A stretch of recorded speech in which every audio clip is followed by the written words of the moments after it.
Hello, જય શ્રી કૃષ્ણ, હર હર મહાદેવ. તો આજે આપણે જોવાનું છે કણાભ સૂત્ર. કણાભ સૂત્રને છે કોષનું પાવર હાઉસ પણ કહેવામાં આવે છે, એટલે કે ઉર્જાઘર, જેનાથી સમગ્ર કોષને ઉર્જા મળી રહે છે. એના બે આવરણ આવેલા હોય છે. બાહ્ય આવરણમાં છિદ્રો હોય છે અને જે અંદરનું આવરણ છે એની અંદર પ્રવર્તો જોવા મળે છે. હવે એને પાવર હાઉસ કહેવામાં આવે છે. તો તે ઉર્જા પૂરી પાડે છે સમગ્ર કોષને. તો એ ઉર્જાનું કયા સ્વરૂપમાં ઉર્જા પૂરી પાડે છે? તો એનું નામ છે એટીપી. એટીપીનું પૂરું નામ થાય છે એડિનોસાઇન ટ્રાઇફોસ્ફેટ.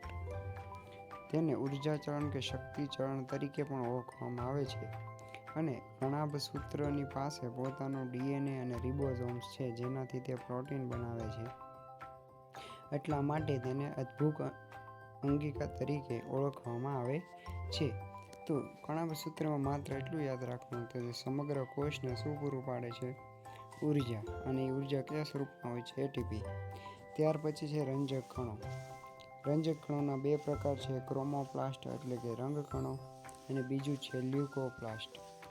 લ્યુકોપ્લાસ્ટનું કામ એ છે કે તે મુખ્યત્વે સ્ટાર્ચ છે, પ્રોટીન છે એનું સંગ્રહ કરે, જ્યારે કે રંગ કણો છે એ અલગ અલગ પર્ણો છે, પુષ્પો છે અને રંગ આપવાનું કામ કરે છે. હવે આ જે ક્રોમોપ્લાસ્ટ છે એની અંદર આવેલું હોય છે હરિત કણ.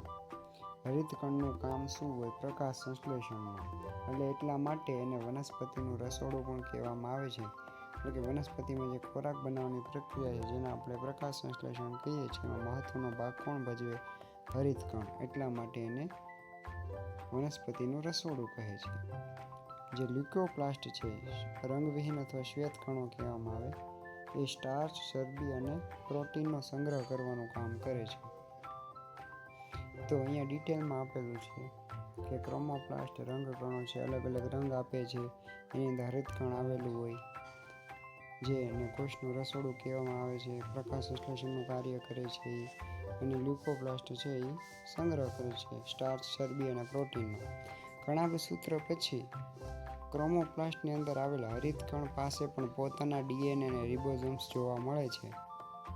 તો ત્યાર પછીનો ટોપિક છે રસધાન્યો. અહીંયા અમને આકૃતિ આપેલી છે, જેનું કામ શું છે? તો કે ઘન કે પ્રવાહી પદાર્થોનો સંગ્રહ કરતી કોથળી જેવી રચના છે, જેને રસધાની કહેવામાં આવે છે.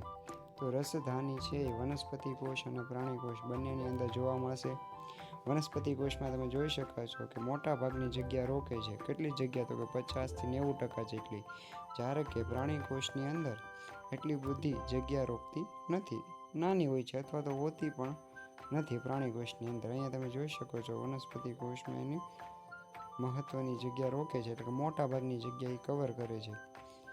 અને તે વનસ્પતિ કોષને શું પ્રદાન કરે છે? આશુનતા અને બરડતા આપે છે. જીવનમાં અગત્યના દ્રવ્યોનો સંગ્રહ કરે. કયા કયા દ્રવ્યોનો રસધાનીઓ સંગ્રહ કરે? તો એમિનો એસિડ, શર્કરા, પ્રોટીન છે, અને કાર્બોદિતનો સંગ્રહ પણ રસધાનીઓ દ્વારા કરવામાં આવે છે.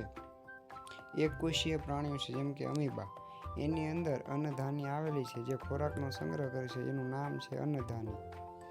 તો અન્નધાની હોય છે તે એક પ્રકારની રસધાની જ છે, જે અમીબા જેવા સજીવોની અંદર આવેલી હોય છે. અને એની અંદર એ શું કામ કરે છે કે કેટલાક સજીવોમાં વધારાના પાણી અને નકામા દ્રવ્યોને કોષની બહાર નિકાલ કરવાનું પણ કાર્ય કરે છે. તો આવતા ટોપિકમાં આપણે જોશું કોષ વિભાજન. અત્યારે એટલું રાખીએ. અસ્તુ. આભાર.